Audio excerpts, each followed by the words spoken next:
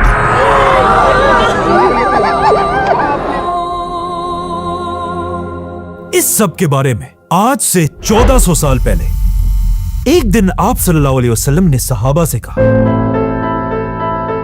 दुनिया में एक वक्त ऐसा आएगा कि जब दुनिया की बाकी कौम We have the right man, we have the right leader of Israel. मिलकर मुसलमानों पर ऐसे हमले करेंगे We have hit hundreds of targets in Iran. जैसे कि लोग मिलकर किसी खाने की दावत पर जाते हैं। जिस पर एक सहाबी ने आप सल्लल्लाहु अलैहि वसल्लम से पूछा कि क्या हम मुसलमान उस दिन दुनिया में बहुत कम होंगे, इसलिए ये लोग हम पर ऐसे हमला करेंगे। लेकिन आप सल्लल्लाहु अलैहि वसल्लम ने कहा नहीं, बल्कि उस वक्त तो मुसलमान दुनिया में बहुत ज्यादा होंगे, लेकिन तुम मुसलमानों की दुनिया में मिसाल ऐसी होगी जैसे किसी पानी पर गंध और झाग पड़ी हुई होती है।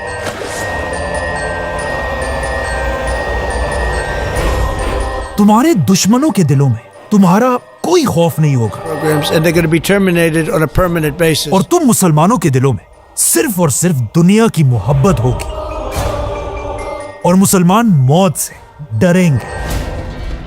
इस हदीस के बाद अगले 1000 साल तक मुसलमान ही पूरी दुनिया के सुपर पावर थे।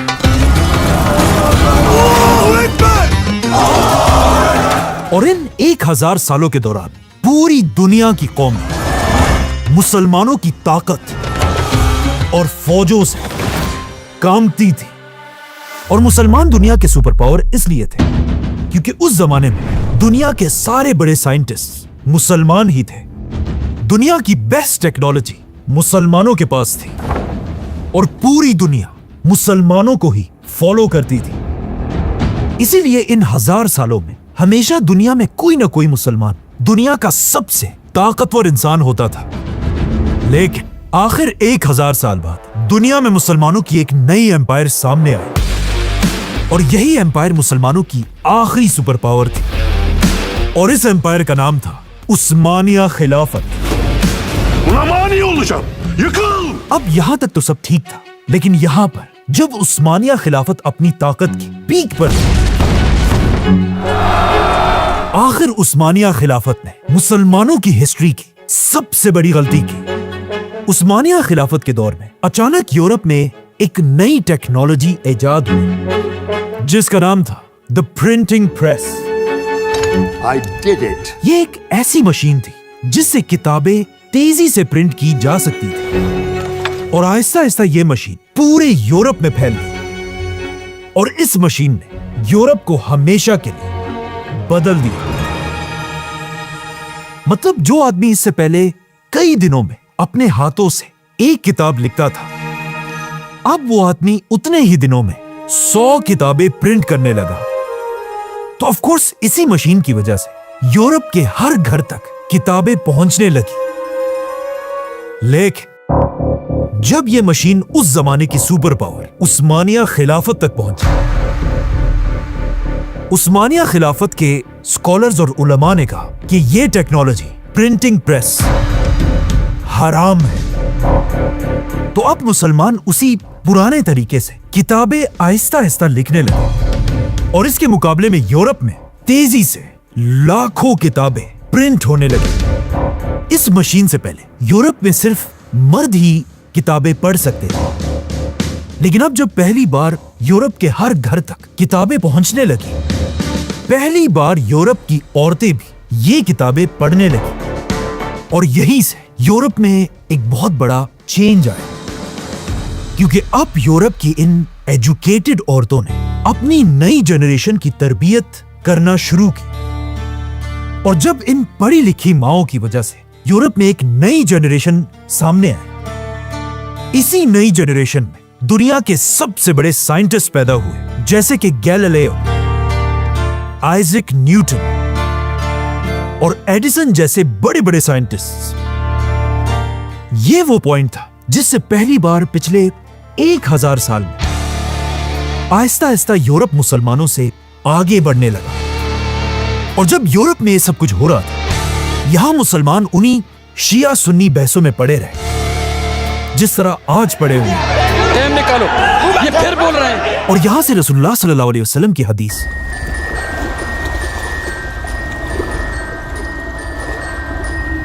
के पूरे होने का वक्त शुरू हुआ, क्योंकि पहली बार यूरोप के बादशाहों के दिलों से मुसलमानों का खौफ आहिस्ता आहिस्ता निकलने लगा। क्योंकि आहिस्ता आहिस्ता दुनिया की सारी टेक्नोलॉजी यूरोप और अमेरिका में बनने लगी और मुसलमान बस आपस में बहसें करते रहे। और अब जब मुसलमानों के हाथों से आहिस्ता आहिस्ता ताकत जा रही थी, अचानक आउट ऑफ नोवेयर मुसलमानों पर तारीख का सबसे बड़ा अजाब आया, वर्ल्ड वॉर 1।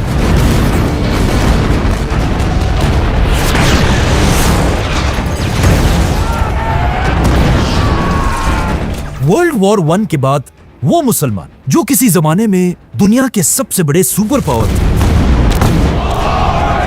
अब इस जंग के बाद यूरोप के बादशाहों ने मुसलमानों की एक एक कंट्री को खिलौनों की तरह बांट दिया।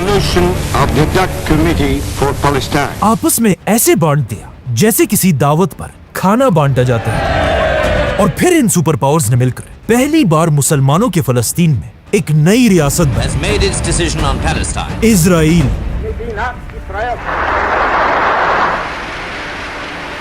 वर्ल्ड वॉर 1 के बाद जो तबाही मुसलमानों की शुरू हुई थी, वो आज तक उसी तरह चल रही है।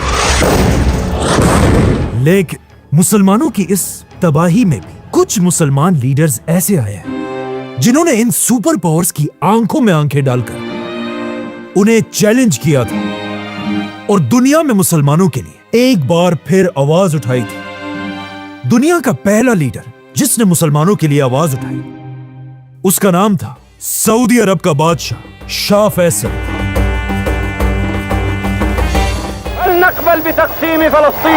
शाह फैसल ने आते ही सबसे पहले अपने मुल्क की इकोनॉमी को ठीक किया और जैसे ही इकोनॉमी ठीक हुई, शाह फैसल ने सारे मुसलमानों को यूनाइट करने के लिए दुनिया की सबसे बड़ी इस्लामिक कॉन्फ्रेंस बनाई। सारी इस्लामी दुनिया के मुक़्तदर रहनुमाओं को। और आखिर जब फैसल की ताकत अपनी पीक तक पहुंची, शाह फैसल ने अरब मुल्कों को यूनाइट करके इजराइल पर हमला कर दिया। अरब की फौजें हर तरफ से इजराइल के अंदर घुस गई और पहली बार ऐसा लगने लगा कि इजराइल ये जंग शाह फैसल से हार जाएगा। लेकिन ऑफ कोर्स, जैसे कि हमेशा होता है, इजराइल को बचाने के लिए एक बार फिर उसका बाप अमेरिका सामने आया, जिसके बाद इजराइल अमेरिका की मदद से अरबों से ये जंग जीत गया। और शाह फैसल बहुत कोशिश के बाद भी ये जंग हार गए। लेकिन हारने के बाद फैसल चुप नहीं बैठा, बल्कि उसने अमेरिका और इजराइल के खिलाफ अपना सबसे बड़ा वेपन निकाला। शाह फैसल ने ऐलान किया कि आज के बाद इजराइल और उसके हैंडलर्स को अरब के तेल का एक कतरा भी नहीं बेचा जाएगा। शाह फैसल के इस एक हुक्म से पूरी दुनिया की इकोनॉमी तेजी से गिरने लगी, One of the highest inflation rates in Europe. जिसका सबसे बड़ा नुकसान सुपर पावर अमेरिका को हुआ। Heading toward the most acute shortages of energy since World War II. तो अब जब शाह फैसल इतनी आसानी से इजराइल और अमेरिका को धमकियां दे रहा था, अचानक इसके कुछ ही अरसे बाद शाह फैसल के अपने ही भतीजे ने धोखा देकर उन्हें गोली मारकर शहीद कर दिया। शाह फैसल के मरने से पूरी दुनिया में मुसलमान ऐसे ही खफा थे जिस तरह आज आयतुल्लाह खामेनाई के जाने से। और एक टीवी पर एंकर रो रो कर कह रहा था कि आज मुसलमान दुनिया का बाप मर चुका है।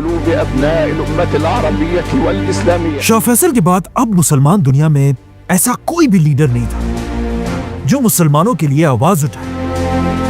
और शाह फैसल के बाद ऐसा लग रहा था कि कोई भी मुसलमान लीडर अब अमेरिका को धमकी देने की कभी भी गलती नहीं करेगा। लेकिन ऐसा नहीं हुआ, क्योंकि जैसे यहां सऊदी में शाह फैसल को मारा गया, सऊदी अरब के पास ही एक मुल्क ईरान में एक नया लीडर तेजी से सामने आ रहा था। ईरान के लोग आहिस्ता आहिस्ता अपने बादशाह से नफरत करने लगे थे और सब इस आदमी को अपना नया लीडर मानने लगे थे। और इस आदमी का नाम था आयतुल्लाह खुमैनी। खुमैनी अपने लोगों को समझाया करता था कि इस्लाम सिर्फ मस्जिदों और घरों में बैठकर इबादत करने का नाम नहीं है, बल्कि इस्लाम का मतलब यह भी है कि मुसलमान अपने जमाने के सुपर पावर के तख्तों को तोड़ डालें। इसीलिए शाह फैसल के जाने के सिर्फ 4 साल बाद खुमैनी ने ईरान के बादशाह को भगाकर पूरे ईरान को अपने कंट्रोल में लिया। और खुमैनी इतना बड़ा लीडर था कि जब उसका जहाज ईरान में लैंड हुआ, खुमैनी को वेलकम करने के लिए 70 लाख लोग खड़े थे। खुमैनी मुसलमान दुनिया का वो अकेला लीडर था जिसे कोई भी सुपर पावर कंट्रोल नहीं कर सकती थी। और खुमैनी खुद भी बार बार अमेरिका की आंखों में आंखें डालकर उन्हें धमकियां दिया करता था। इसीलिए पहले दिन से अमेरिका और इजराइल किसी तरह खुमैनी से अपनी जान छुड़ाना चाहते थे और आखिर उन्हें इसका रास्ता मिल गया। ईरान के पास ही एक मुल्क इराक में भी एक नया लीडर सामने आया, सद्दाम हुसैन।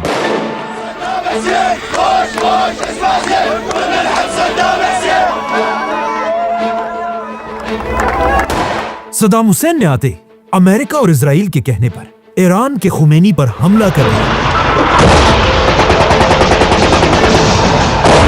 और एक बार फिर मुसलमानों की आपस में जंग शुरू हुई।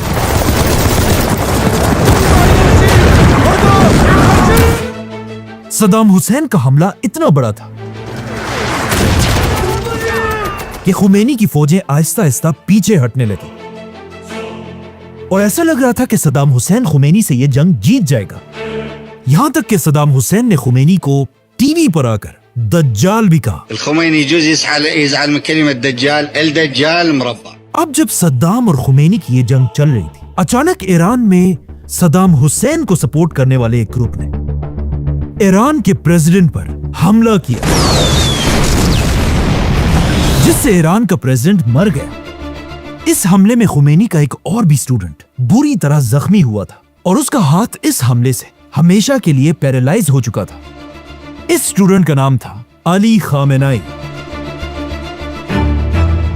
तो अब जब ईरान का कोई भी प्रेसिडेंट नहीं था, इसीलिए जंग के दरमियान ही दोबारा प्रेसिडेंट के इलेक्शंस कराए गए और ये इलेक्शंस खुमैनी का यही स्टूडेंट अली खामेनाई जीत गए और पूरे ईरान का प्रेसिडेंट बन गए। अली खामेनाई के प्रेसिडेंट बनते जब उनसे एक इंटरव्यू लिया गया और उसमें पूछा गया कि आपका दुनिया में सबसे बड़ा दुश्मन कौन है? Who is your worst enemy, Mr. President? इस वक्त ईरान एक मुसलमान मुल्क इराक से जंग में था, लेकिन इराक के साथ जंग में होने के बावजूद भी खामेनाई ने इराक का नाम नहीं लिया, बल्कि कहा हमारा सबसे बड़ा दुश्मन है अमेरिका। तो अब खुमैनी और खामेनाई मिलकर इराक के सद्दाम हुसैन के साथ लड़ने लगे और आखिर 8 साल की जंग के बाद सद्दाम हुसैन और अमेरिका खुमैनी को नहीं हरा सके और आखिर ये जंग खत्म हो गई। लेकिन इस जंग के सिर्फ 1 साल बाद ईरान के सुप्रीम लीडर आयतुल्लाह खुमैनी इस दुनिया से चले गए और खुमैनी का जनाजा इतना बड़ा था कि इस जनाजे में 1 करोड़ लोग शामिल थे, जो दुनिया का सबसे बड़ा रिकॉर्ड था। खुमैनी के जाने के बाद अब पूरे ईरान में एक कंफ्यूजन थी कि ईरान का नया सुप्रीम लीडर अब कौन होगा। इसीलिए ईरान के सबसे बड़े स्कॉलर्स की एक बहुत बड़ी मीटिंग हुई और सब ने मिलकर खुमैनी के स्टूडेंट अली खामेनाई को ईरान का नया सुप्रीम लीडर बनाया। जैसे ही खामेनाई ईरान का सुप्रीम लीडर बना, खामेनाई के सामने उसकी जिंदगी के 2 सबसे बड़े मसले आए। पहला मसला यह था, अमेरिका ने बहाने बनाकर ईरान के पास सारे Muslim countries Qatar, UAE, Saudi, Iraq सब में अपने बड़े बड़े मिलिट्री बेसिस बनाए और इन मुसलमान कंट्रीज ने आराम से अमेरिका को अपने कंट्रीज के अंदर आने की इजाजत दी। तो अब अमेरिका के इन बेसिस ने ईरान को हर तरफ से घेर लिया। यह तो था खामेनाई का एक बड़ा मसला। लेकिन दूसरा मसला यह था कि जब खामेनाई सुप्रीम लीडर बना, उसके कुछ ही अरसे बाद ईरान से बहुत दूर इजराइल का भी एक नया लीडर तेजी से सामने आ रहा था और इजराइल का यह लीडर आगे जाकर खामेनाई की जिंदगी का सबसे बड़ा दुश्मन बना और इस लीडर का नाम था Benjamin Netanyahu. America and Israel must stand together. जैसे ही नेतन्याहू इजराइल का प्राइम मिनिस्टर बना, वो पहले ही दिन से अपनी हर स्पीच में कहा करता था कि दुनिया में 2 मुसलमान लीडर्स ऐसे हैं जिन पर पूरी दुनिया को मिलकर हमला करना चाहिए। इराक का Saddam Hussain. If you take out Saddam's regime, I guarantee that it will have enormous positive reverberations on the region. और ईरान का supreme leader Ayatollah Khamenei. And to stop atomic bomb scientists, well, they're gone too. अब Netanyahu तो पहले ही दिन से किसी तरह Iraq और ईरान पर हमला करना चाहता था, जिसके लिए उसे सुपर पावर अमेरिका की मदद की जरूरत थी। तो अब नेतन्याहू दुनिया में एक ऐसे बहाने का इंतजार कर रहा था जिससे वो किसी तरह अमेरिका के साथ इन दोनों मुल्कों पर हमला करे। और आखिर अचानक एक दिन ऐसा ही हुआ। आज से 25 साल पहले अमेरिका के वर्ल्ड ट्रेड सेंटर्स पर हमला हुआ, very freedom came under attack. जिसमें हजारों अमेरिकन्स मारे गए और अमेरिका का बच्चा बच्चा इस हमले का बदला लेने के लिए तैयार था। तो अब इस हमले के बाद पूरी दुनिया को यह बात क्लियर हो चुकी कि अमेरिका अब एक जख्मी शेर की तरह दुनिया में किसी पर भी कभी भी हमला कर सकता है। And we responded with the best of America. तो सबसे पहले अमेरिका ने अफगानिस्तान पर हमला किया। The United States military has begun strikes in Afghanistan. लेकिन जब अमेरिका अफगानिस्तान में बिजी था, इजराइल का नेतन्याहू बार बार अमेरिका पर प्रेशर डाल रहा था कि वो अफगानिस्तान के साथ साथ इराक के सद्दाम हुसैन पर भी हमला करे। The nuclear threat from Iraq. I think the choice of Iraq is a good choice. It's the right choice. और इराक पर इस हमले के लिए उसने पूरी दुनिया के सामने बड़े-बड़े झूठ बोले। Nuclear threat from Iraq. कि सद्दाम हुसैन एटम बॉम्ब बनाने वाला है। Producing weapons of mass destruction. और आखिर उसने झूठ बोल बोलकर पूरी दुनिया को कन्विंस कर Those militias in Iraq. और अमेरिका ने अपनी पूरी ताकत के साथ सद्दाम हुसैन पर हमला कर दिया। अमेरिका ने इराक पर हमला करके सद्दाम हुसैन, उसके बेटों और लाखों इराकियों को मार डाला और पूरे इराक पर कब्जा कर लिया। लेकिन इसके बाद पूरी दुनिया ने देखा कि इराक के पास असल में कोई एटम बॉम्ब था ही नहीं, बल्कि यह हमला अमेरिका और नेतन्याहू ने झूठ बोलकर किया। और आगे जाकर उन्होंने ये बात खुद भी मानी कि उन्होंने इराक में लाखों लोगों को बगैर किसी वजह के शहीद किया था। The war in Iraq was a big fat mistake. George Bush made a mistake. लेकिन पूरे इराक को तबाह करने के बाद भी नेतन्याहू को थोड़ी सी शर्म भी नहीं आई और वो रुका नहीं, बल्कि एटम बम का दोबारा सेम झूठ अब वो ईरान के बारे में भी बोलने लगा और एक बार फिर अमेरिका पर प्रेशर डालने लगा कि अब वो इराक के बाद ईरान पर भी हमला करे। लेकिन नेतन्याहू की इन चालाकियों को देखकर ईरान के सुप्रीम लीडर खामेनाई ने एक ऐसा काम किया जिसने नेतन्याहू के सारे ख्वाब तोड़ कर रख दिए। अचानक ईरान के सुप्रीम लीडर ने ऐलान किया कि ईरान कभी भी एटम बॉम्ब नहीं बनाएगा, क्योंकि इस्लाम में एटम बम बनाना ही हराम है, ममनू है, हराम है। तो अब इजराइल अपना सर पकड़कर बैठा हुआ था कि वो कौन से नए बहाने से ईरान पर हमला करे। लेकिन इराक के झूठ के बाद अब कोई भी उनकी बात मानने को तैयार नहीं था और इस तरह आयतुल्लाह खामेनाई ने अपने मुल्क ईरान को बचा लिया। लेकिन इसके कुछ साल बाद जब एक बार फिर नेतन्याहू इजराइल का प्राइम मिनिस्टर बना,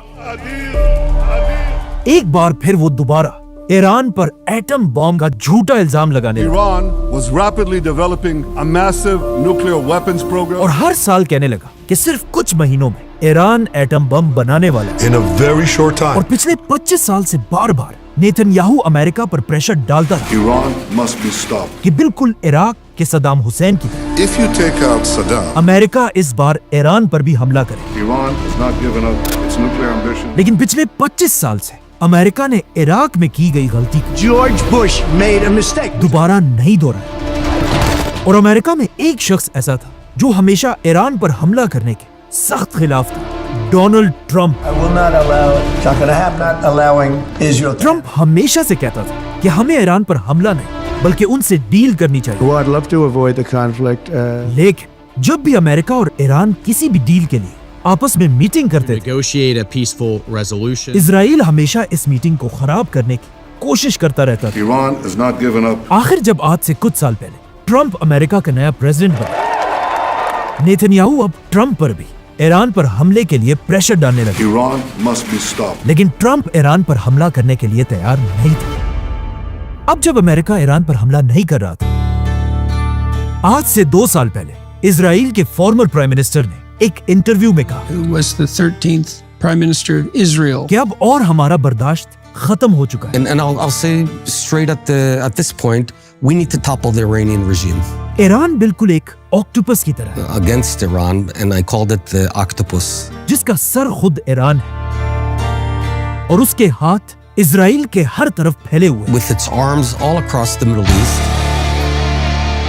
पिछले 25 साल से हम इस ऑक्टोपस के एक एक हाथ से अलग अलग लड़ रहे हैं, Fighting those fingertips of the octopus. लेकिन अब हम और इन हाथों से नहीं बल्कि सीधा ऑक्टोपस के सर पर वार करेंगे। The goddamn head of the octopus. और इस ऑक्टोपस का सर है ईरान का supreme leader Ayatollah Khamenei. To topple the goddamn head of the octopus. मतलब आज से 2 साल पहले इजराइल ने अपनी पूरी ताकत के साथ अमेरिका पर प्रेशर डालना शुरू कर If दिया I had to say what is our greatest challenge in the Middle East, one word: Iran. कि वो अपनी पूरी ताकत के साथ ईरान पर हमला करे।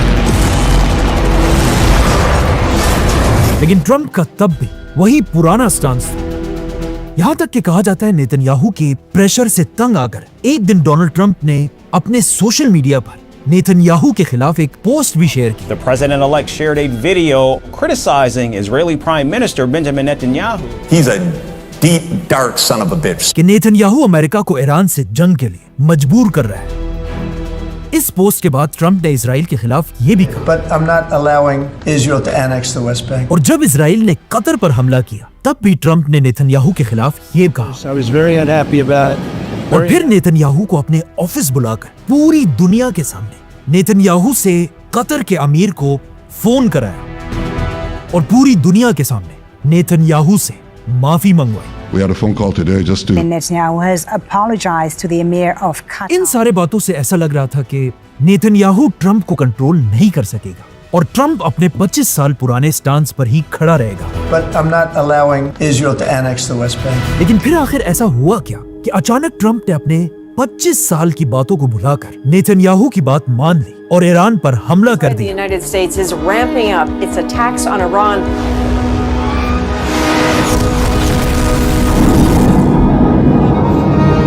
जब ट्रंप नेतन्याहू की बातों को मानने के लिए तैयार नहीं था, अचानक अमेरिका में एक बहुत बड़ा स्कैंडल सामने आया, the Epstein files. Controversial Epstein files. Releases of the Epstein files. Documents from the Epstein files. In files में दुनिया के बड़े बड़े लोग एक्सपोज हुए, जैसे कि बिल क्लिंटन, बिल गेट्स और डोनाल्ड ट्रंप, जिससे पूरे अमेरिका में सिर्फ एक ही डिबेट चल रही थी, जिनका ट्रंप के पास कोई जवाब नहीं था। You are the worst reporter. ये ट्रंप की जिंदगी का सबसे बड़ा स्कैंडल था। एप्स्टीन फाइल्स में लाखों सीक्रेट पेजेस रिलीज किए गए, लेकिन अब भी कहा जाता है इन सारे पेजेस में 53 पेजेस ऐसे हैं जिन्हें छुपाया गया है, और कहा जाता है यही वो फाइल्स हैं जिनमें ट्रंप के बारे में सबसे खतरनाक क्राइम्स लिखे हुए हैं, और कहा जाता है यही वो प्रेशर था जिसे ट्रंप बर्दाश्त नहीं कर सका। इसीलिए ट्रंप ने अपने 25 साल पुराने स्टांस को अचानक बदल दिया और इन फाइल्स के रिलीज होते ही नेतन्याहू को अमेरिका में एक बहुत बड़ी दावत पर बुलाया। इस कॉन्फ्रेंस में ट्रंप बिल्कुल बदल चुका था और अब नेतन्याहू की हर बात मानने के लिए बिल्कुल तैयार था। जिसके बाद अचानक ट्रंप एक दिन टीवी पर आया और बिल्कुल आज से ऑलमोस्ट 25 साल पहले जिस तरह बुश ने इराक पर हमला किया, Saddam Hussein and his sons must leave Iraq within 48 hours. Trump ने भी ईरान पर हमले का ऐलान किया। United States military began major combat operations in Iran. Trump और नेतन्याहू ने मिलकर ईरान पर हमला कर दिया।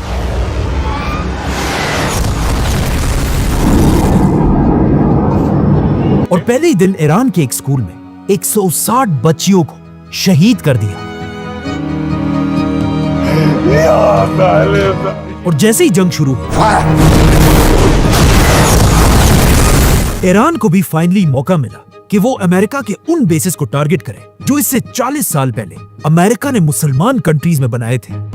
कुछ लोग आज ये भी कह रहे हैं कि ईरान क्यों इन मुसलमान कंट्रीज पर हमला कर रहा है, लेकिन सवाल ये नहीं है कि ईरान क्यों इन कंट्रीज पर हमला कर रहा है, बल्कि सवाल ये है कि आखिर 40 सालों से इन मुसलमान कंट्रीज ने अमेरिका की फौज को अपने मुल्कों में रहने की इजाजत क्यों दी है।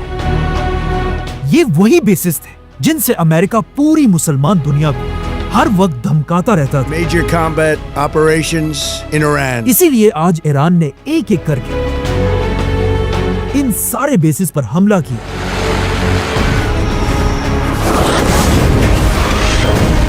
जैसे ये जंग शुरू हुई, इजराइल और अमेरिका का सबसे बड़ा टारगेट ईरान का सुप्रीम लीडर आयतुल्लाह खामेनेई था। और इस बात का ईरान की फौज को भी अच्छी तरह पता था। इसीलिए कहा जाता है खामेनेई को उसी के ऑफिस के नीचे एक बंकर में सेफ रखा गया था। लेकिन जंग के अगले ही दिन सुबह 6 बजे इजराइल के 200 फाइटर जेट्स तेजी से ईरान के कैपिटल की तरफ रवाना हुए।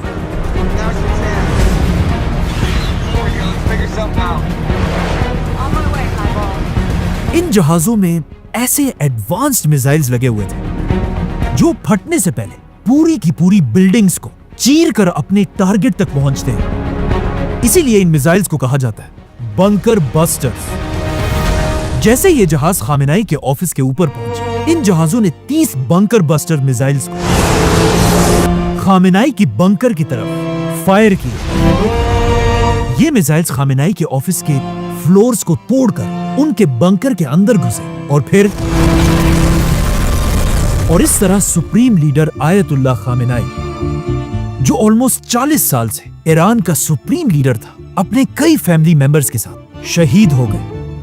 खामेनेई के शहीद होने के बाद पूरी दुनिया के मुसलमान वैसे ही दुखी थे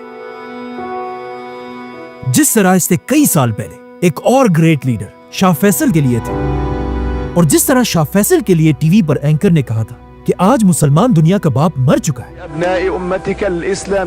इसी तरह खामेनेई के मरने पर भी एंकर रो रो कर कह रहा था,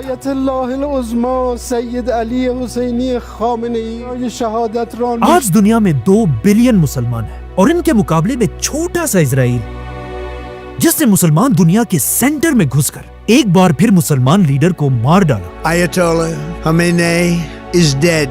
और दुनिया के 2 बिलियन मुसलमान कुछ नहीं कर सके।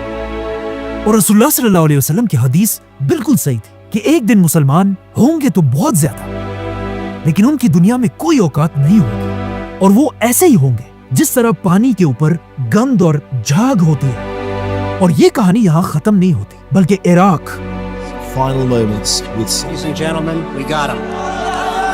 लिबिया, सीरिया, यमन और अब ईरान को तबाह करने के बाद इजराइल के लीडर्स पहले ही बता चुके कि उनका अगला टारगेट कौन होगा। Turkey is the new Iran. एक बात कंफर्म है कि जब नेक्स्ट मुसलमान लीडर को टारगेट किया जाएगा, तब भी मुसलमान कुछ नहीं कर पाएंगे।